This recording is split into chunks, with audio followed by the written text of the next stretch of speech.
Kabajamuuf jaalatamuu maatii YouTube channel Furtuu App. Akkam jirtu? Nagaan koo kabajaaf jaalalaa bakka jirtan hundumaatti isiniif haa ta'u jecha har'a barnoota baay'ee barbaachisaa ta'e tokkoon isiniif fidee dhufe.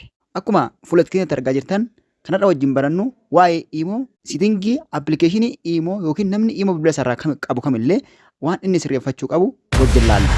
Yoo darbee akkuma iskiriinii bilbilaatti argaa jirtanii TikTok irratti barnoota dhimma Imootiin wal qabatu muraasa viidiyoo sadii maxxansee namoonni hedduun yaada keessan achitti kennitanii yookiin koomentii irratti barreessitanii koomentii irratti kan isin barreessan sanarra dhaabadhee waan muraasa deebii keessaniif kan ta'u namni Imo fayyadamu kamillee sitingii inni sirreessuu qabu bilbila isaarraa akkasumas gaafii keessaniif Imoon kiyya sagaleen dhageessisuu akkasumas viidiyoon hin hojjetu akkasuma immoo kaameraan isaa hin hojjetu wantoota garaagaraa isin jettanii kan keessan Imo kiyya gaafa naaf daawwalamu gaafa namni naaf daawwalu hin argu wantoota kana wal fakkaatan akkamitti akka sirreessuu qabnuun isinitti agarsiisa. Hanga dhumaatti na duukaa bu'aa. Koomentii keessaniif deebii sirrii ta'e karaa kanaan isiniif deebisuudhaan viidiyoo kana fidee dhufe. Laayikii gochuudhaan akkasuma boloonni haaraan sabskiraayib gochuudhaan Furtuu Aappitti dabalama. Hanga xumuraatti na duukaa bu'aa. Obboloota keessan biroofis sheer gochuu hin dagatina.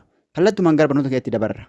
Gara barnoota har'aatti gaafa dabarru siitingii bilbila keenyarraa seennee gara appilikeeshinii Imo deemna.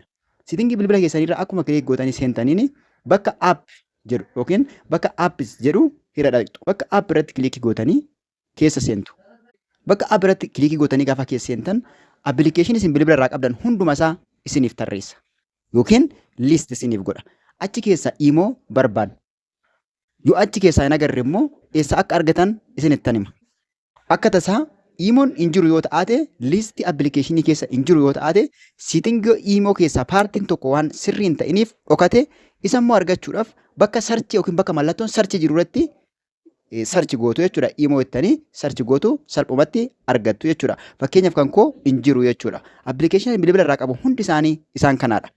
Garuu Imoon hin jiru. Akkasumas aappiin biraa jiraachuu dhiisuu danda'a. Aappiiwwan akka kana nu biraa dhokatan argachuuf immoo bakka mallattoon sarchii yookiin bakka sarchii batanii hin jirutti bakka sarchiitti kilikii goonee aappii barbaannu sana barreessina jechuudha. Fakkeenyaaf Imo jedhee gaafa nan barreessu Imo naa fida.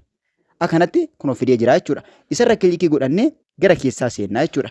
Isarra kilikii godhannee gara keessaa seennee siitingii Imo sirrachuu qabu tokko tokkoonsaa waliin sirreessina. Akkuma argitan fuula kana qaba jechuudha. Fuula argaa jirtan kana qaba gaafa keessa seentanii jechuudha. Kan nama isinitti agarsiisaa jiru kun shoortikatii osoo hin taane siitingii Imo isa sirrii sirrachuu qabudha jechuudha. Kanaaf istooreejii bakka jirutti kilikii gaafa goonu Imoon keenya istooreejiin isaa hammam akka ta'e nutti agarsiisa.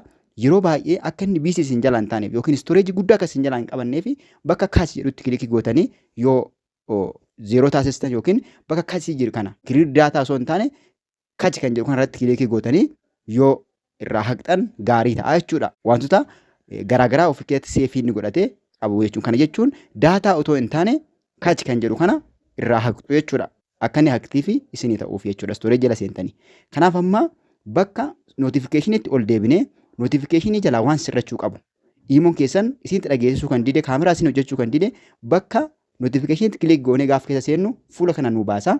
Namoonni Imoon kiyya gaafa bilbilamu hin argu jettan Imoon keessan saayilentii ta'ee jira. Asii nootifikeeshinii jalaa bakka amma argaa jirtan kana saayilentii irra jira jechuudha. Lammaffaa irra jira.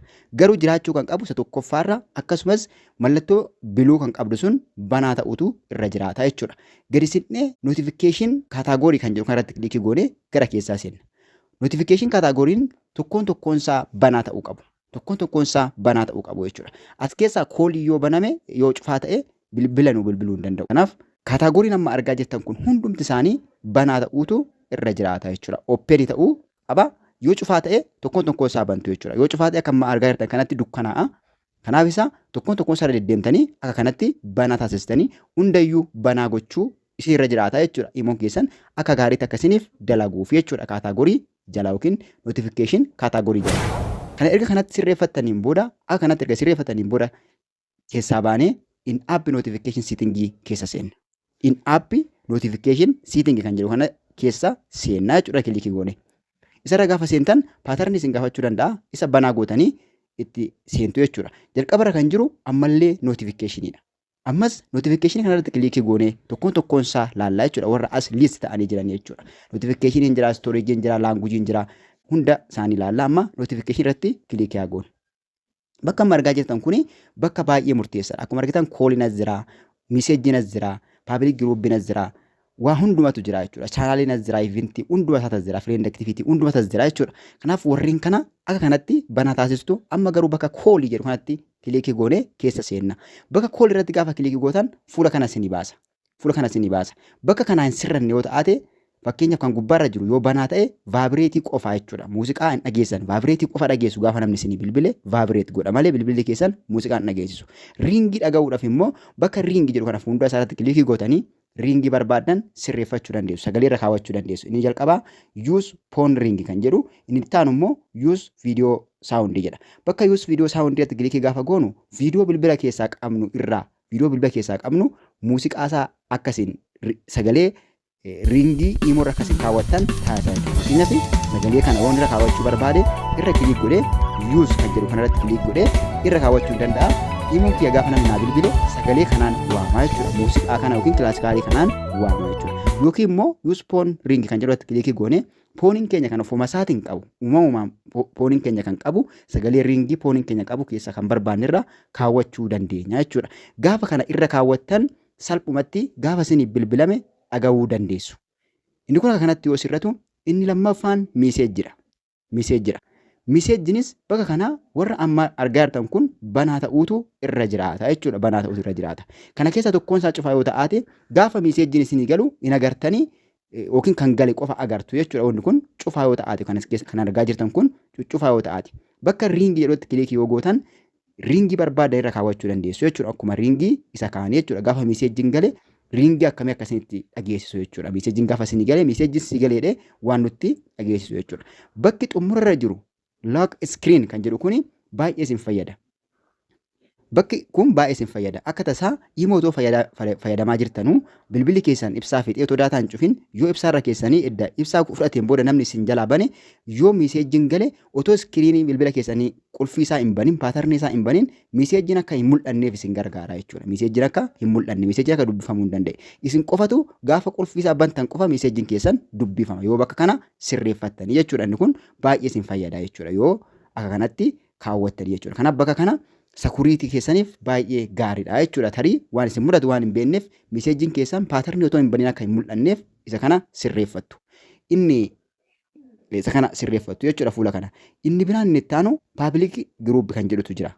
Kan miiseejjii kanatti xumurree bira dabarra jechuudha. Akka nama isinitti agarsiise kanatti jechuudha. Hunduma isaa akka kanatti sirreeffannee bira dabarra.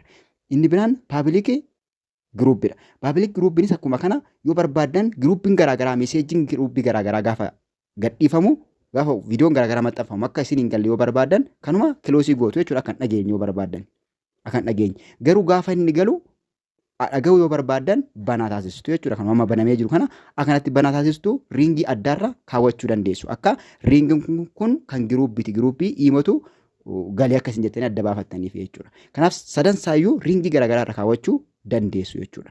Inni biraan istoorii akkasuma chaanaalii wantoota kana akkanatti banaa yoo gootan rakkoo takka illee hin qabu. Yoo isiniif gale garuu kan feetan keessaa cufaa taasisuu dandeessu jechuudha. Faayidaa isaarra dhaabattanii. Kanaaf fuula kana akka kanatti sirreeffattu notifikashinii jala. Inni biraan inni itti aanu storage and dataadha. Inni itti aanu storage and dataadha. Storage and data irra seentanii jalqabarra low data moodiitu jira. Low data moodii bakki jedhu kun akka tasaa wifi osoo hin taane yookiin wifi osoo hin taane bilbila keessan irraa daataa bilbila keessanii birriin guuttanii fayyadamtu yoo taate bakka kana banaa yoo gootan gaarii ta'a. Sababiin isaa akka inni daataa isiniif qusatuuf akka inni daataa isiniif qusatuuf kana banaa yoo gootan gaarii ta'a jechuudha. Yoo daataa bilbila keessan irraa fayyadamtu taate yoo daataa hin fayyadamtan taate immoo idduma kana dhuftanii wifi taanaan rakkoo tokko waan hin qabneef cufaa taasistu jechuudha. Akka inni daataa qusatuuf waan ajajjaniif hin qabdanii jechuudha. Inni ittaanee jiru manaaji stooreejidha. Manaaji stooreejii yeroo baay'ee bakka kana dhuftanii bakka manaaji stooreejii kana stooreejii inni qabate isinitti agarsiisa.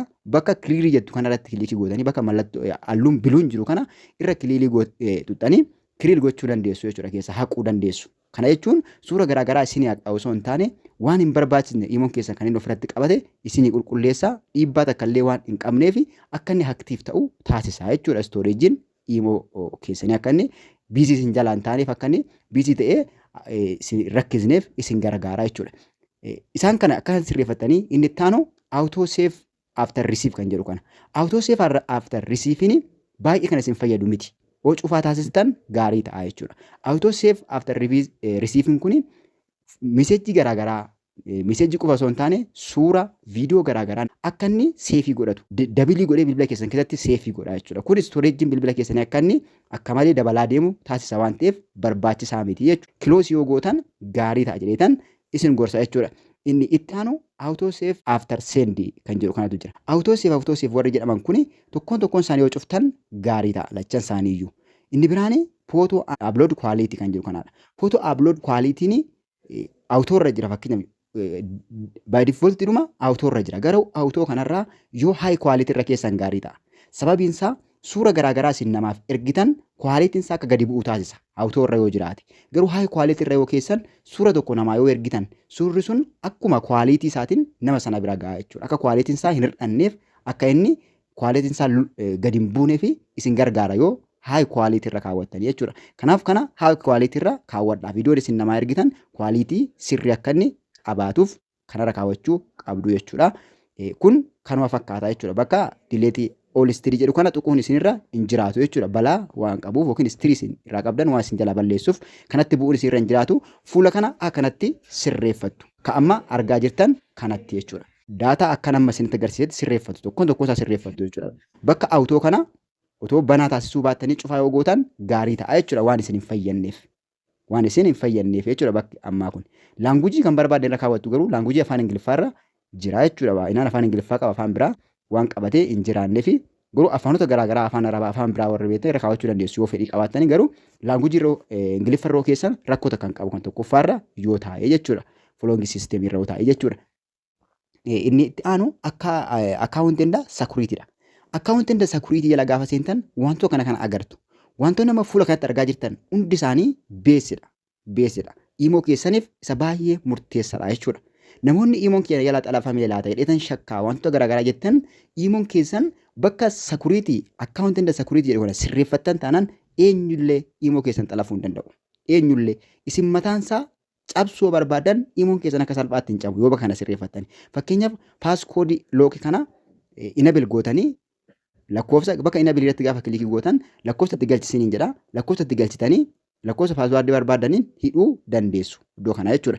Inni biraa log in protectionidha. Log in protectioniin two verification kun banaa ta'uu qaba. Two step verification kana banaa taasisuu qabdu. Akkuma biluu ta'ee jiru kana biluu gochuu qabdu jechuudha. Biluu ta'ee taasisuu qabdu jechuudha. Sababiin isaa imoon keessan akka abbumti arge imoo keessan haakiin gooneef hedduu isin gargaara bakki ammaa suni jechuudha. Bakka ammaa bakki two step verification kun bilbila imoon keessan keessa jiru kanatti isin agarsiisa. Fakkeenyaaf imoon koo bilbila kana qofa keessa jira jechuudha. Bakka biraan jiru. Bilbila biraa keessa yoo jiraate bakka duwwaa kanatti list gadi godha jechuudha. Bakka duwwaa kanarratti tarreessa bilbila inni keessa jiru. Bilbila inni itti in ta'ee jiru jechuudha. Yoo two step verification banaa ta'e bakka kanatti list naa godha. Kallattumaan irra gadi xuxxanii remove keessaa gochuu dandeessu jechuudha. Bilbila biraa keessa yoo jiraate. Kanaaf two step verification kana kanatti banaa taasifachuutu isinirra jiraata jechuudha. Banaa gochuutu isinirra jiraata. Fuula kanarraa waan sirreessitan takka illee hin qabdanni two step verification banaa gochuu qabdu jechuudha. Banaa gochuu qabdu baay'ee waan isin gargaaruuf. Kanaaf akka inni lammaffaarra jiru inni sadaffaarra jiru change phone number'idha. Change phone number'iin kunis bakka lakkoofsa keenyatti jijjiiru. Change phone number'ii bakka change phone number jettu kanarra gaafa kilikii gootan keessa isiniif seena. Bakka biluu ta'ee jiru kanarra gaafa isin kilikii gootan keessa isiniif seena. Kanaan booda akka tasaa bilbilli isin jalaa badee bilbila namaatiin imoo fayyadamaa turtanii bilbila haaraa baafattanii jijjiiruu yoo barbaadan bilbila jalqaba ittiin fayyadamaa turtan bakka kanatti barreessitu. Bilbila jalqaba ittiin fayyadamaa turtan yookiin bilbila ittiin dursa imoon keessan baname bakka jalqabaa kanatti barreessitu jechuudha. Bakka jalqabaa kanatti barreessitu. Dachitti barreessitaniin booda bilbila haaraa banattan immoo isa lammaffaa yookiin isa gara gadii kanatti barreessitu jechuudha. Akka jalqaba irratti gubbaa isaa kilikii gootanii koodii filachuun isinirra jiraata. Fakkeenyaaf yoo Itoophiyaa keessa jirtan Itoophiyaan isinii fida yookaan immoo koodii biyya jirtanii filachuu qabdu jechuudha. Koodii isaa erga filattaniin booda yookiin immoo Itoophiyaa barbaadan koodii Itoophiyaa yoo ta'e bilbila isinitti jijjiiruu barbaadan bilbila Itoophiyaa yoo ta'e koodii isaa filattanii kaatanii koodii Itoophiyaa irra kaawwattanii kaatanii kanaan booda lakkoofsa itti naqxu jechuudha. Koodii jechuun da'uu 251 kan jedhu kana booda lakkoofsicha itti naqxu jechuudha. Itti naqxanii kaatanii isa lammaffaarra dhuftanii akkuma kana Itoophiyaa jedhee jira irra gadi tuttanii biyya isaa jijjiiruu dandeessu yoo biyya lakkoofsa biraa ta'e. Kana lakkoofsuma isa kana Itoophiyaa ta'e taanaan garuu lakkoofsa itti naqxanii kaatanii gubbaa ishii kana bakka seefitu jira. Seef kan jettu kun isiniifiifaa sirriittifaa jechuudha. Gaafa lakkoofsa itti guuttanii seef gootanii keessaa baatu jechuudha. Guyyaa sii kaasisanii bilbila isaa haaraatti galchitaniin iimoo keessan fayyadamtu jechuudha. Waan rakkatan takka illee hin qabdan. Bakka faamilii jedhu kana bakki kun immoo namoota rileetifii taatan namoota maatii ta'an bakka kanatti hin fayyadu gootanii akka isaan as dalagalan gochuu dandeessu. Inni badaan gasii waan isin fayyadu miti. Inni itti aanu loogaawutiidha. Loogaawutiin kun baay'ee isin fayyada. Fakkeenyaaf bilbila sana akka jiru jijjiiruu gaafa barbaaddan yookiin bilbila sana yoo gurgurtanii waan iimoo anistaal gootanii waan keessaa baatan isinirra hin jiraatu jechuudha. Siitingii kana gala seentanii loogaawut gootanii keessaa baatu. Isin loogaawut goonan iimoon keessan bilbila kana keessaa guutummaatti ba'a jechuudha. Loogaawut keessaa gootanii baatu loogaawut ta'uu dhiisu two step verification jala ilaaltu jechuudha. Bahuu fi bahuu dhiisuusaa. Bakka dileeti iimoo akkaawuntii kanarratti dileetii gochuu barbaadan guutummaa iimoo kanarraan booda fayyadamu jettan bakka dileetii kana dhuftanii guutummaatti dileetii gootu jechuudha. Guutummaatti dileetii gootu. Akkamittiin dileetii godhaa? Dileetii gochuun barbaade yoo jettan asii dileetii gootu. Baay'ee salphaadha. Balleessuun nama hin rakkisu takka illee. Baay'ee salphaadha jechuudha. Inni itti aanu manaaji divaayisiidha. Inni itti aanu akkaawuntii inda sakuriitiin isaan maa ta'u loogaawutii irratti xumuraa jechuudha. Akkaawuntii inda sakuriitiin. Inni itti aanu manaaji divaayisii. Manaaji divaayisii jechuun iimoon kee bilbila meeqa keessa jira? Iddoo meeqatti iinii ta'ee jira? Kompiitara kam keessa jira? Waan jedhudha jechuudha. Asumarra kilikii gootanii iimoon keessan aakii ta'uuf ta'uu dhiisuusaa cheekii godhattu. Gaafa isin asirra kilikii gootan liisti isinii godha. Kompiitara ta'ee bilbila ta'ee kan isin kan iimoon keessan itti seenee jiru jechuudha. Kan iimoo keessan of keessaa qabu. Bakka biluu kana yoo cufaa taasistanii iimoon keessan bilbila isin harkaa qabdan qofa keessatti argama yoo isa cufaa taasistanii jechuudha. Bakki maaltii divaayis kan jedhu kuni bilbila garaagaraa irratti fayyadamuu barbaada. Iimoo koo tokkicha kana bilbila 2-3 irratti fayyadamuu barbaada yoo jettan salphaatti fayyadamuu dandeessu. Wanti isin dhorkuta kan jiru. Garuu bakka biluu kana kilik gaafa gootan akka kanatti isinii fida jechuudha. Kan biraa fayyadamuu hin barbaaddu kompiitaratti yookiin waan biraatti iimoon kee akka hin seenne barbaaddaa isiniin jedha. Yoo hin barbaadu kanuma qofatti fayyadama jettan sana kiloosii gootu jechuudha. Sana kiloosii gootu taanaan iimoon keessan isin harka qofa jiraata jechuudha. Garuu kompiitaraa fi yookiin bilbila lamarratti fayyadamaa warri jirtan immoo kana cufuun isinirra hin jiraatu jechuudha. Akkamittan bilbila lamatti iimoo fayyadama warri jettan iimoo tokkicha bakka kana banaa gootan taanaan bilbila lamarratti fayyadamuu dandeessu. Bilbila fayyadamaa jirtan immoo asitti liistii isiniif taasisaa jechuudha. Kanaaf akka kanatti manaaji divaayisiin bakka kana dhuftanii aakii ta'uuf ta'uu dhiisuusaayyuu ilaallattu jechuudha. Iimoon keessan bilbila kam irratti fakkeenyaaf samsiingii M13 kan jiru kan inni itti fayyadamaa jiru sanaadha jechuudha. Kan iimoon irratti seefii ta'ee jiru jechuudha. Otoo bilbila biraa irratti ta'aatee jiraate, otoo bilbila biraa aypoonii, teeknoo bilbila biraatti seenee jiraate yookiin kompiitara biraa irra jiraate bakka kanatti kompiitara koodii kana irra yookiin bilbila koodii kana irra jira iimoon kee kan biraa jedha. Isa immoo irruma gadi tuttanii rimuuf keessaa gootu jechuudha. Kanaaf akkanatti sirreeffattu jechuudha. Bakka notifikashinii jala xumurree jirra jechuudha. Notifikashinii jala akkanatti xumurree jira. Inni biraan baatiriidha. Baatirii jala seentanii bakka lammaffaarra kan jiru kana optimizii irra kaawwachuu qabdu jechuudha. Baatirii isaa kun automaatikaalii kaa'amee taa'a waan isin rakkisu miti. Garuu isarra kaawwattan gaarii ta'a jechuudha.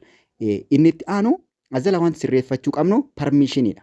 Parmiishiniin kun baay'ee waan murteessaadha jechuudha. Bakki parmiishinii jettu kun isa ijoodha jechuudha iimoo keenyaaf. Parmiishinii waan jechuun waan iimoon keenya akka dalaguuf eeyyamnuufi. Kooliin jira, kaameraan jira, maakiraafooniin jira, waa hedduutu jira jechuudha jala. Fakkeenyaaf maakiraafoon irratti kilikii goonee alloo gochuu qabna. Duunootti alloo ta'e taanaan maakiraafoon nutti hin dhageessisu jechuudha. Namni yoo nu dawwalillee hin dhaga'amu jechuudha. Iimoon keenya yookiin namatti hin dhaga'amu yookiin kan namaa dhaga'uu hin dandeenyu. Yoo bakki kun parmiishiniin kun cufaa ta'e taanaan ammallee namaaf nu bilbiluu hin danda'u jechuudha iimoon keenya. Kanaaf parmiishinii illee sirreessuu qabna. Lookeeshinii yoo barbaadan duunootti kaawwachuu dandeessu. Rakkoota kan qabu isaa dirqama miti jechuudha. Lookeeshiniin bira darbuu dandeessu. Lookeeshinii duunootti kaawwatanii bira darbuu dandeessu jechuudha. Inni biraan muuziqeendaa aadiyoodha. Muuziqeendaa aadiyoonis akkuma kana banaa ta'uu qaba. Parmiishinii isaa eeyyamuu qaba. Duunootti alloo irra jira taanaan alloo irra gochuu qabdu jechuudha. Muuziqaa adda addaa taphachuudhaaf, aadiyoo adda addaa taphachuudhaaf iimoon keessanii bakka kanaa alloo irra jiraachutu irra jiraata jechuudha. Appilikeeshinii isaa jala seentanii waan sirreessitan takka illee hin qabdan iddoo kanaa sirreessitu jechuudha. Iddoo kanaa tokkoon isaa jala seentanii bakka kanaa dhuftanii sirreessitu. Tokkoon isaa jala seentanii foon parmiishinii, kaameraa parmiishinii, viidiyoon audio hunda isaanii jechuudha. Asii akka kanatti sirreeffattu jechuudha. Fakkeenyaaf footoo indaa viidiyoo parmiishinii. Footoo akka erguuf, viidiyoo akka erguuf. Fakkeenyaaf imoon kee viidiyoo namaaf hin ergu taanaan iddoo kana duunootti irra jira jechuudha. Kanaaf halluu gochuu qabna jechuudha. Duunootti halluu isa jedhu halluu irra kaawwachuu qabna jechuudha. Waan hin barbaachifne kan akka kalaandarii kana duunootti halluu gootan rakkoo takka illee hin qabu. Garuu warreen kaan halluu gochuutu isinirra jiraata. Jechuudha. Yoos imoon keessan akka gaariitti isiniif dalagaa jechuudha. Parmiishiniin isaa murteessaadha. Isan sirreeffanne taanaan parmiishinii isaan sirreeffanne taanaan gonkumaa kaameraa viidiyoo adda addaa akkasumas koolii isin hojjechuu hin danda'u jechuudha. Kanaaf bilbiluu didee sagalee dhageessisuu didee warri jettan azzalaa rakkina qaba jechuudha. Saawundiitu halluu ta'ee hin jiru yookiin duunootti halluu yookiin cufaa ta'ee jira jechuudha. Isin azzala dhuftanii banaa taasisuu qabdu jechuudha. Kanaan amma dhufe kanaan viidiyoo kanarra deebitanii dhaggeeffattanii sirreessuu qabdu jechuudha. Kanaaf akka kanatti sirreeffachuu qabdu. Inni biraan appeer on top kan jedhu kun akka appilikeeshinii keessa akka inni ol bahee mul'atuuf isin gargaara. Kanaafuu appilikeeshiniin isaa appeer on top akka inni ta'uuf bakka halluu parmiishin jedhu kana banaa taasisuu qabdu. Akka appilikeeshinii kan keessatti dursa jalqaba irratti akka inni argamuuf jechuudha imoon. Sababiin isaa imoon yeroo yerootti waan itti fayyadamnuuf hedduu waan nu gargaaruuf. Inni itti aanu install unknown apps kan jedhu kana. Install unknown kuni balaa guddaa qaba, riskii qaba bilbila keenyatti. Kanaaf cufaa ta'uu qaba jechuudha. Cufaa ta'uu isaa cheekii godhachuu qabdu. Sanaan taane taanaan otoo isin hin beekiin wantoota garaagaraa warreen akka vaayirasii garaagaraa lood godhee bilbila keessan biizii isin jalaa gochuu yookiin immoo akka baatiriin keessan forjaa'u akka vaayirasii bilbila keessan attaak ta'u isin jalaa taasisa jechuudha. Kanaaf unknown app kan jedhu kana cufaa taasisuu qabdu jechuudha. Cufaa taasisuu qabdu irratti kilikii gootanii cufaa ta'uu isaa cheekii godhachuu qabdu jechuudha. Bakka app detail in store kan jedhu irratti kilikii gootanii yeroo yerootti aappi keessan abdeet godhachuu qabdu jechuudha. Salphaatti abdeet godhatu taanaan aktiivii ta'ee isin fayyada. Kanarra isiniif qabadhee dhufee kana fakkaata. Gaafii qabdan immoo koomentii irratti barreessaa. Yaada keessan naaf qooduu hin dagatina. Hanga dhumaatti waan dhaggeeffataniif guddaa kabajamaa. Yeroo biraa immoo barnoota gaggaarii kan kana fakkaatanii fi rakkina gaafii keessan koomentii irratti isin barreessitanii fi wanta isin rakkisa jedhee yaaduuf yeroo yerootti viidiyoo gaggaarii akkanaa isin qabadhee dhufa. Nagaan naa turaa. Laayikii fi sabiskiraabii akka hin daganneen isin jechuu barbaada. Nagaatti barnoota biraatiin wal agarra.